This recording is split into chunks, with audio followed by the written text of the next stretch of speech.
बिस्मिल्लाहिर्रहमानिर्रहीम। Welcome to the video lecture of financial instruments. आज की वीडियो का एजेंडा एम्बेडेड डेरिवेटिव का कॉन्सेप्ट कवर करना है।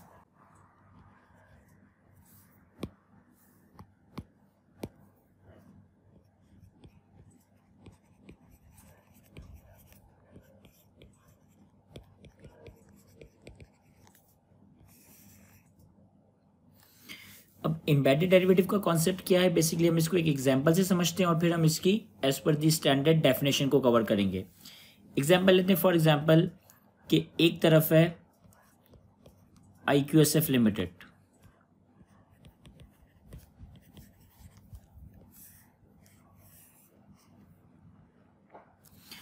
IQSF लिमिटेड क्या करता है कि स्टूडेंट लिमिटेड से कोई लोन लेता है।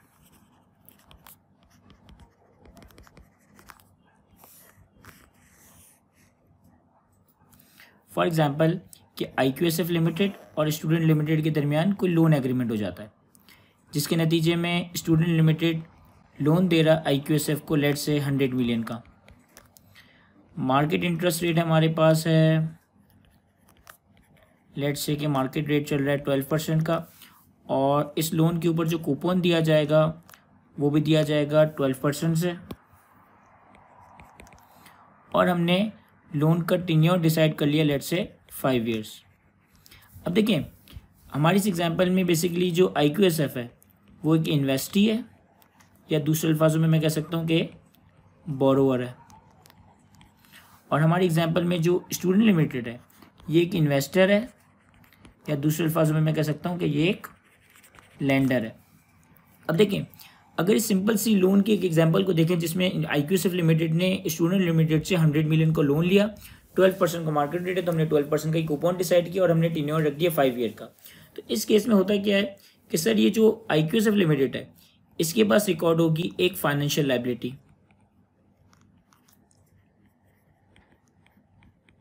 अब फाइनेंशियल लायबिलिटी को हम रिकॉर्ड करने का तरीकाकार ऑलरेडी कवर कर चुके हैं IFRS 9 में कि फाइनेंशियल लायबिलिटी को या तो हम अमोर्टाइज कॉस्ट मॉडल में रखेंगे या फिर हम इसे fair value through P&L category में रख रहे होंगे। और दूसरी तरफ जो इन्वेस्टर है दैट इज स्टूडेंट लिमिटेड, इस स्टूडेंट लिमिटेड ने जो ये लोन दिया इसके लिए ये बन जाएगा financial asset. Sir financial asset के बेसिकली हम 3 तरीके कवर कर चुके हैं। Number 1 is amortise cost. Financial asset की क्लासिफिकेशन के लिए या तो अमोर्टाइज कॉस्ट होगा या फिर fair value through other comprehensive income होगा या फिर fair value through P&L category में इसको रखा जा रहा होगा। तो ये जो एग्जांपल बेसिकली मैंने सबसे पहले आपके सामने लिखी है, इसमें एक नॉर्मल सा कॉन्ट्रैक्ट है IQSF लिमिटेड और स्टूडेंट लिमिटेड के दरमियान। स्टूडेंट लिमिटेड ने 100 मिलियन का लोन दिया IQSF लिमिटेड को, 12% का मार्केट, 12% का कूपन एग्री हुआ है, 5 साल का टेन्योर है। IQSF लिमिटेड के लिए ये चीज़ एक फाइनेंशियल लायबिलिटी है जिससे या तो वो अमोर्टाइज कॉस्ट पे रखेगा या फेयर वैल्यू थ्रू P&L पे रखेगा। और स्टूडेंट लिमिटेड के लिए एक फाइनेंशियल एसेट और मोर स्पेसिफिकली एक डेट इन्वेस्टमेंट है जिसे हम या तो अमोर्टाइज कॉस्ट मॉडल में या fair value through other comprehensive income model पे या फिर फेयर वैल्यू थ्रू P&L में रखेंगे। अब अगर इस सादी सी एग्जांपल को मैं देखूँ ना, तो ये जो IQSF और स्टूडेंट लिमिटेड के दरमियान एक एग्रीमेंट हुआ है, ये एग्रीमेंट बेसिकली कहलाया जाएगा नॉन डेरिवेटिव होस्ट कॉन्ट्रैक्ट। इसको हम कहेंगे non derivative host contract.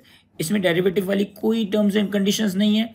IQSF limited और स्टूडेंट लिमिटेड के दरमियान एक नॉर्मल सा लोन एग्रीमेंट है जिसमें IQSF as a financial liability record कर रहा है, student limited as a financial asset debt investment record कर रहा है। ये हमारा सिंपली कहलाया जाएगा नॉन डेरिवेटिव होस्ट कॉन्ट्रैक्ट। अब हम क्या करते हैं कि इसी कॉन्ट्रैक्ट में एक फीचर ऐड कर देते हैं। हम फीचर क्या ऐड करने जा रहे हैं कि हम स्टूडेंट लिमिटेड को एक ऑप्शन देते हैं। कैसा ऑप्शन? सर ऑप्शन ये देते हैं कि अगर स्टूडेंट लिमिटेड चाहे तो मैच्योरिटी पे या तो इस लोन को रिडीम करवाए, यानी कि मैच्योरिटी पे 5 साल के बाद वो IQSF से अपने 100 मिलियन वापस रिपे कर ले, या फिर वो चाहे तो इसे कन्वर्ट करवा ले IQSF के शेयर्स में, और लेट्स से IQSF के 1 लाख शेयर्स में इसको हम कन्वर्ट करवा सकते हैं। तो हमने इस लोन में फीचर क्या ऐड कर दिया कि पहले तो एक नॉर्मल 100 मिलियन का लोन था, 12% का मार्केट रेट था, 12% का कूपन एग्री हुआ, 5 साल का हमने टेन्योर डिसाइड किया। फिर हमने इसमें क्या करा कि स्टूडेंट लिमिटेड को एक ऑप्शन दिया, या अगर मैं और आसान अल्फाजों में कहूँ तो स्टूडेंट लिमिटेड को एक कॉल ऑप्शन दिया कि अगर वो मैच्योरिटी पे चाहे तो या तो इस लोन को कैश में ही रिडीम करवाए, यानी 5 साल के बाद IQSF से अपने 100 मिलियन रिपे की बात करें, या फिर वो चाहे तो अपने इस लोन को IQSF के 1 लाख शेयर्स में कन्वर्ट करवा सकता है। अब अगर आप इस ऑप्शन वाले फीचर को देखो तो यहाँ पे बेसिकली IQSF को यहाँ पे बेसिकली स्टूडेंट लिमिटेड को एक कॉल ऑप्शन दिया गया। और कॉल ऑप्शन किस चीज़ का दिया गया sir? Call option to purchase 1 lakh equity shares दिया गया। तो अगर हम इस कॉल ऑप्शन को आइसोलेशन में देखें, तो ये जो कॉल ऑप्शन आइसोलेशन में दिया गया ये कहलाया जाएगा डेरिवेटिव। बेसिकली हम डेरिवेटिव का कॉन्सेप्ट ऑलरेडी पास में कवर करके चुके हैं। एक ऐसा कॉन्ट्रैक्ट, एक ऐसा फाइनेंशियल प्रोडक्ट जो कि अपनी वैल्यू किसी और अंडरलाइंग एसेट, कोई और अंडरलाइंग वेरिएबल, कोई और अंडरलाइंग सिक्योरिटी से ड्राइव करे, ये सिंपली बन जाता है आपका डेरिवेटिव। अब अगर आप इस एग्जाम्पल को टोटल मिला जुला के देखें तो पहले हमारा एक नॉर्मल लोन कॉन्ट्रैक्ट था जिसको हमने नाम दिया था नॉन डेरिवेटिव होस्ट कॉन्ट्रैक्ट का, जिसमें 100 मिलियन का लोन था, मार्केट रेट था 12%, कूपन था 12% और 5 साल का टेन्योर था। फिर हमने इस लोन में एक फीचर ऐड कर दिया कि अगर स्टूडेंट लिमिटेड चाहे तो 5 साल की मैच्योरिटी के बाद इस लोन को या तो कैश में कन्वर्ट करवाए या तो वो IQSF के 1 लाख शेयर्स एक्वायर कर सकता है। अच्छा, अगर एक नॉर्मल लोन है, नॉर्मल लोन मार्केट में इंटरेस्ट रेट है 12%, तो हमने कूपन डिसाइड किया 12% का। लेकिन जब इस लोन में स्टूडेंट लिमिटेड को एक फीचर दिया जा रहा है, एक एडिशनल फैसिलिटी दी जा रही है कि या तो 100 मिलियन का लोन कैश में रिडीम करवाए या फिर 1 लाख IQSF के शेयर्स एक्वायर कर सकता है, तो ऑब्वियस है कि जो अब हम कूपन दे रहे होंगे वो कुछ कम दे रहे होंगे। तो लेट्स से कि अब हमने अपना कूपन रेट 12% से कम करके 10% कर दिया। अब अगर आप इस सिर्फ लोन ट्रांजेक्शन को देखो तो ये लोन ट्रांजेक्शन तो हमारे सामने क्या कहलाई जाएगी सर? ये कहलाई जाएगी नॉन डेरिवेटिव।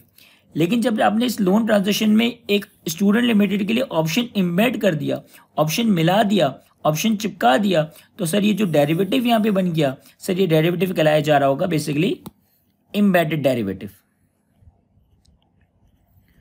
और IFRS 9 की दुनिया में अगर एक ऐसा नॉन डेरिवेटिव होस्ट कॉन्ट्रैक्ट जिसके अंदर डेरिवेटिव एम्बेड हुआ हो, जिसके अंदर डेरिवेटिव जुड़ा हुआ हो, सर इस कॉन्ट्रैक्ट को ओवरऑल कहा जाता है हाइब्रिड कॉन्ट्रैक्ट। तो अगर हम पूछें कि हाइब्रिड कॉन्ट्रैक्ट का डेफिनेशन या हाइब्रिड कॉन्ट्रैक्ट का कॉन्सेप्ट क्या है, तो hybrid contract is basically combination of 2 things. Number 1 is non derivative host contract and the other one is embedded derivative. Basically non derivative host contract एक normal contract हो सकता है, ये कोई फाइनेंशियल एसेट हो सकता है, ये कोई फाइनेंशियल लायबिलिटी हो सकती है, ये इवन कोई ऐसा कॉन्ट्रैक्ट हो सकता है जो कि outside the scope of IFRS 9 हो। लेकिन जब आप एक नॉन डेरिवेटिव होस्ट कॉन्ट्रैक्ट में कुछ डेरिवेटिव के फीचर्स एम्बेड कर दोगे, डेरिवेटिव के फीचर्स को मिला दोगे, तो सर ये जो ओवरऑल कॉन्ट्रैक्ट है ये आपका कहलाया जाएगा हाइब्रिड कॉन्ट्रैक्ट। और जो डेरिवेटिव आपने यहाँ मिला दिया, जो डेरिवेटिव आपने यहाँ चिपका दिया, सर ये कहलाया जा रहा होगा आपका एम्बेडेड डेरिवेटिव। अभी हमने एक सिंपल सी एग्जांपल ली कन्वर्टेबल लोन की, कि अगर एक कन्वर्टेबल लोन है तो कन्वर्टेबल लोन में बेसिकली जो लोन है ये एक नॉन डेरिवेटिव होस्ट कॉन्ट्रैक्ट है, और हमने इस लोन में कन्वर्जन फीचर ऐड कर दिया। लेंडर को ये ऑप्शन दे दिया कि लेंडर इसे fix number of equity shares में फ्यूचर में कन्वर्ट करवा सकता है। तो ये ऑप्शन जो मैंने यहाँ पे ऐड किया ये बेसिकली आपका बन गया डेरिवेटिव। और ये अब जो ओवरऑल एग्रीमेंट है, इस ओवरऑल एग्रीमेंट को हम नाम देंगे हाइब्रिड कॉन्ट्रैक्ट का। तो आई होप कि इस एग्जाम्पल से आपको थोड़ी बहुत बातें समझ आना शुरू हुई होगी कि आखिर एम्बेडेड डेरिवेटिव का कॉन्सेप्ट है क्या। हम कुछ और मजीद एग्जाम्पल डिस्कस करेंगे तो हमें और अच्छे से क्लैरिफिकेशन आना शुरू हो जाएगी। एक और एग्जाम्पल लेते हैं। फॉर एग्जाम्पल कि IQSF लिमिटेड और स्टूडेंट लिमिटेड के दरमियान एक सिंपल इन्वेस्टमेंट हुई, 100 मिलियन का लोन दिया गया स्टूडेंट लिमिटेड की तरफ से IQSF लिमिटेड को, 12% का कूपन डिसाइड किया गया और 5 साल का टेन्योर डिसाइड किया गया। अब अगर हम आम हालात में सिर्फ इस कॉन्ट्रैक्ट को देखें तो ये कॉन्ट्रैक्ट हमारे लिए क्या बन जाएगा सर? ये कॉन्ट्रैक्ट हमारे लिए बन जाएगा non derivative host contract, non derivative host contract. अब फॉर एग्जाम्पल कि इसी इन्वेस्टमेंट में, इसी लोन में हम एक और फीचर ऐड करते हैं। फॉर एग्जाम्पल हम ये कहते हैं कि एडिशनल 2% रिटर्न फर्दर दिया जाएगा, और एडिशनल 2% रिटर्न को हमने लिंक कर दिया लेट्स से गोल्ड की प्राइस से, कि अगर आने वाले साल में जो गोल्ड की प्राइस है अगर वो 1.5 लाख पर तोला हुई या 1.5 लाख पर तोला से ज़्यादा हुई, तो इस केस में हम ये 2% की एडिशनल पेमेंट करेंगे। और अगर आने वाले साल में गोल्ड की प्राइस लेस देन और इक्वल टू 1.5 लाख पर तोला हुई, तो इस केस में कोई एडिशनल 2% की पेमेंट नहीं की जा रही होगी। तो बेसिकली हमने पहले एक नॉर्मल लोन एग्रीमेंट किया था, हमने एक नॉर्मल इन्वेस्टमेंट की थी, स्टूडेंट लिमिटेड ने IQSF में इन्वेस्टमेंट की थी, 100 मिलियन का लोन था, 12% का कूपन था, 5 साल का टेन्योर डिसाइड किया गया था। तो इस लोन को तो हमने कंक्लूड किया था कि ये लोन आपका क्या कहलाया जाएगा, नॉन डेरिवेटिव होस्ट कॉन्ट्रैक्ट। फिर हमने क्या करा, 2% की एडिशनल पेमेंट इंक्लूड कर दी, या 2% का एडिशनल रिटर्न ऐड कर दिया, और इस 2% के एडिशनल रिटर्न को हमने बेसिकली लिंक कर दिया गोल्ड की प्राइस से, कि अगर आने वाले सालों में गोल्ड की प्राइस 150,000 पर तोला से ज़्यादा होगी तो ये 2% की एडिशनल पेमेंट की जाएगी, और अगर आने वाले सालों में गोल्ड की प्राइस 150,000 पर तोला से कम या उसके बराबर होगी तो इस तरह की कोई एडिशनल पेमेंट नहीं कहलाई जाएगी। अब यहाँ पे जो 2% की एडिशनल पेमेंट है या 2% का जो एडिशनल रिटर्न है, इसको मैंने लिंक कर दिया गोल्ड की प्राइस से। अगर गोल्ड की प्राइस एक टारगेट से ज़्यादा होती है तो 2% का रिटर्न पे होगा, गोल्ड की प्राइस एक टारगेट से ज़्यादा नहीं होती तो 2% का रिटर्न पे नहीं होगा। तो बेसिकली ये जो मैंने एडिशनल फीचर यहाँ पे ऐड करवाया ये बन जाएगा डेरिवेटिव। और चूंकि ये डेरिवेटिव एक लोन एग्रीमेंट के अंदर मर्ज हुआ हुआ है, एक लोन एग्रीमेंट के अंदर एम्बेड हुआ हुआ है, तो इसको हम नाम देंगे एम्बेडेड डेरिवेटिव का। तो अगर मैं सिर्फ इस नॉर्मल लोन को देखूं तो normal loan is non derivative host contract. अगर मैं इस 2% की एडिशनल पेमेंट को देखूं जो कि गोल्ड की प्राइस से लिंक्ड है तो ये बेसिकली एक डेरिवेटिव है। और जब हम इन दोनों को मिला जुला कर एक साथ एक लोन एग्रीमेंट के अंदर जेल इन कर देते हैं तो ये ओवरऑल एग्रीमेंट आपका कहलाया जाएगा सिंपली हाइब्रिड कॉन्ट्रैक्ट। तो what is hybrid contract sir? एक ऐसा कॉन्ट्रैक्ट जिसमें दो कंपोनेंट्स आ रहे हो, number one is non derivative host contract and the second one is embedded derivative.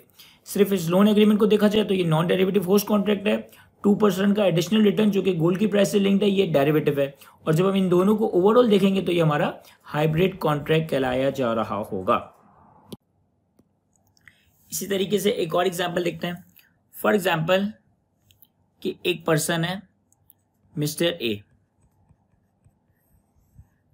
Mister A कुछ गुड्स बाय कर रहा है मिस्टर बी से। तो बेसिकली हमारी सिंपल सी एग्जांपल में mister A is buyer and mister B is seller.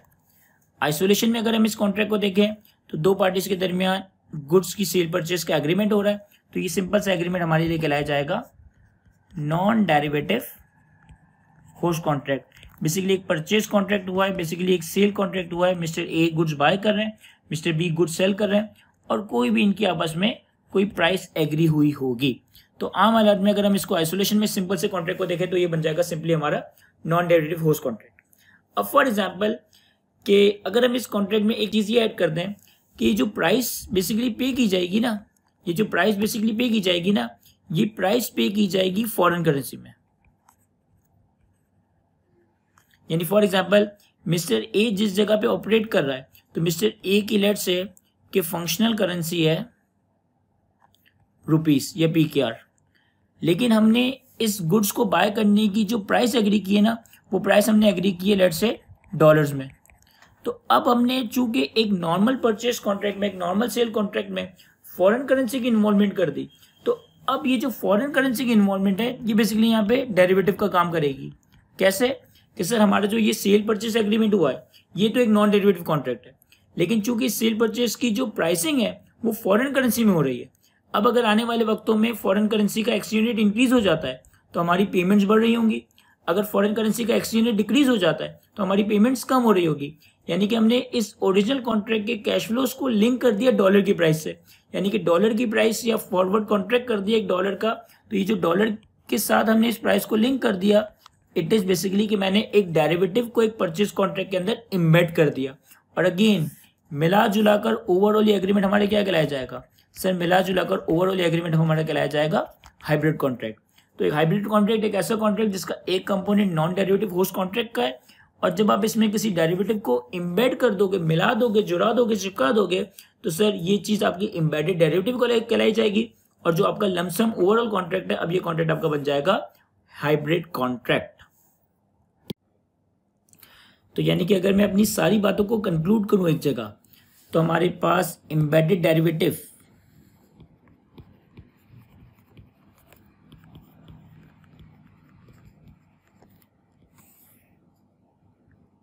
Basically embedded derivative क्या है सर? एम्बेडेड डेरिवेटिव को समझने के लिए एक टर्म हमने समझनी है, that is called hybrid contract.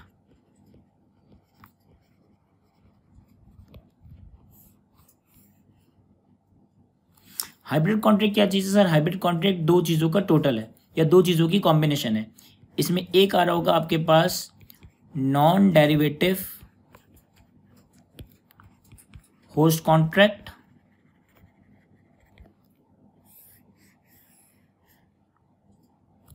और दूसरा आ रहा होगा आपके पास embedded derivative.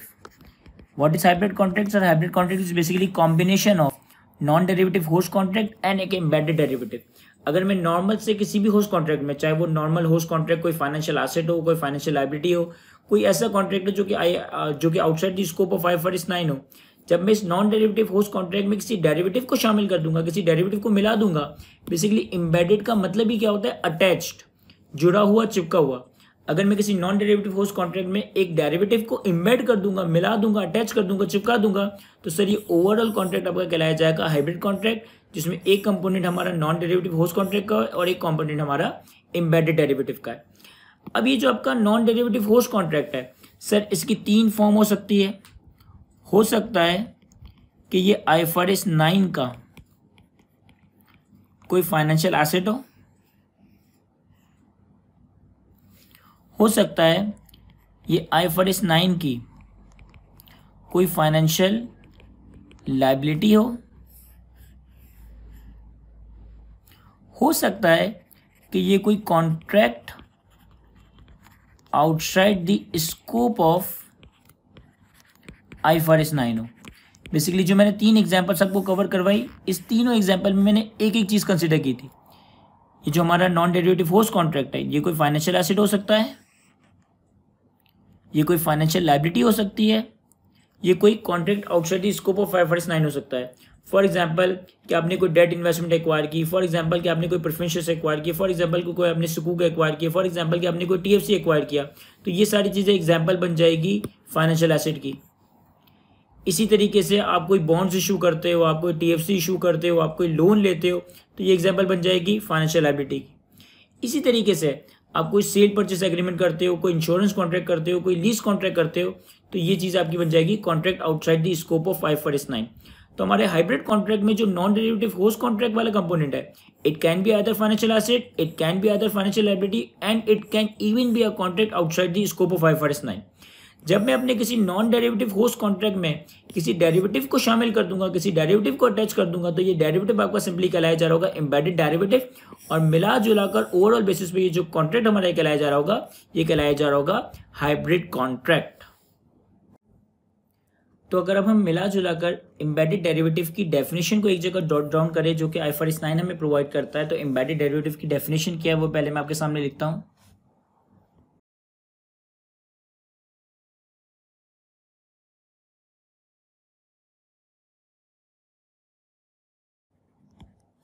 तो बेसिकली एम्बेडेड डेरिवेटिव की डेफिनेशन मैंने आपके सामने क्या लिखी? An embedded derivative is a component of hybrid contract. ये एक हाइब्रिड कॉन्ट्रैक्ट का पार्ट, एक हाइब्रिड कॉन्ट्रैक्ट का कंपोनेंट है। That also includes a non derivative host.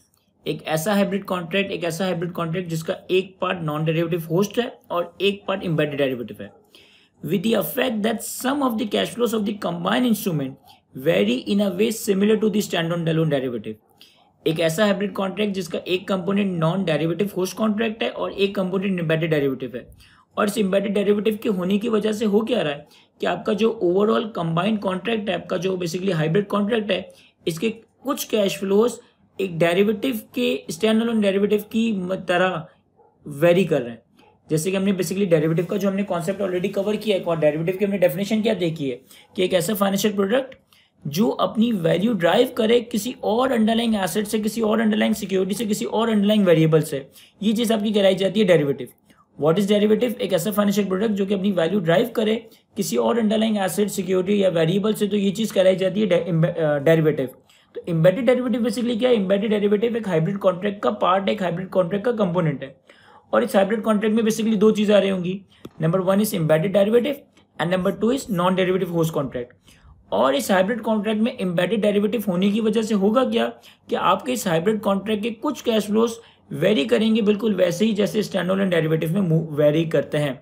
हमने बेसिकली जो सबसे पहली एग्जाम्पल कवर की, उसमें हमने एक लोन और इसमें कॉल फीचर रखा था। कॉल ऑप्शन रखा था, call option to buy shares. तो अब call option to buy shares की वजह से प्रिंसिपल रिपेमेंट के कैश फ्लोज वेरी करेंगे। हो सकता है कि इस कॉन्ट्रैक्ट में प्रिंसिपल रिपेमेंट हो सकता है कि कन्वर्जन एक्सरसाइज हो, तो ये चीज़ एम्बेडेड डेरिवेटिव बन गई।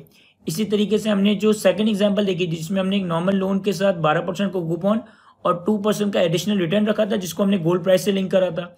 अब अगर गोल्ड प्राइस 150 पर तोला से ज़्यादा होती है तो 2% का एडिशनल रिटर्न की पेमेंट होगी, यानी कि 2% का एडिशनल कैश फ्लो आएगा ही जाएगा। और अगर गोल्ड की प्राइस 150,000 पर डॉलर्स 150,000 पर रुपीज़ से कम होती है तो फिर ये 2% का रिटर्न पे नहीं किया जाएगा, तो ये कैश फ्लो वेरी कर रहा होगा। इसी तरीके से जो बेसिकली मैंने एक परचेज सेल का एग्रीमेंट किया और purchase sale agreement foreign currency में किया, तो अब जैसे जैसे फॉरेन करेंसी का एक्सचेंज रेट इंक्रीज या डिक्रीज होगा, हमारे ओरिजिनल कॉन्ट्रैक्ट की पेमेंट इंक्रीज या डिक्रीज हो रही होगी। तो एम्बेडेड डेरिवेटिव की बेसिकली मिला जुला कर हमारे पास डेफिनेशन क्या बनी कि एम्बेडेड डेरिवेटिव हाइब्रिड कॉन्ट्रैक्ट का एक कंपोनेंट है, और इस एम्बेडेड डेरिवेटिव में एक नॉन डेरिवेटिव फोर्स कॉन्ट्रैक्ट आ रहा है, और इस डेरिवेटिव के होने की वजह से आपके कंबाइंड आपके हाइब्रिड कॉन्ट्रैक्ट के जो कैश फ्लोज हैं वो वेरी करेंगे, वो चेंज होंगे, वो इंक्रीज या डिक्रीज होंगे, जिस तरह से किसी स्टैंडअलोन डेरिवेटिव में वेरी कर सकते हैं। तो बेसिकली आज की इस वीडियो में हमने एक एम्बेडेड डेरिवेटिव का ओवरऑल कॉन्सेप्ट समझा है। इंशाल्लाह जो हमारी नेक्स्ट वीडियो होगी हम इसमें उसकी अकाउंटिंग ट्रीटमेंट को कवर कर रहे होंगे। आज की इस वीडियो को यहीं तक रखते हैं। थैंक यू, अल्लाह हाफिज़।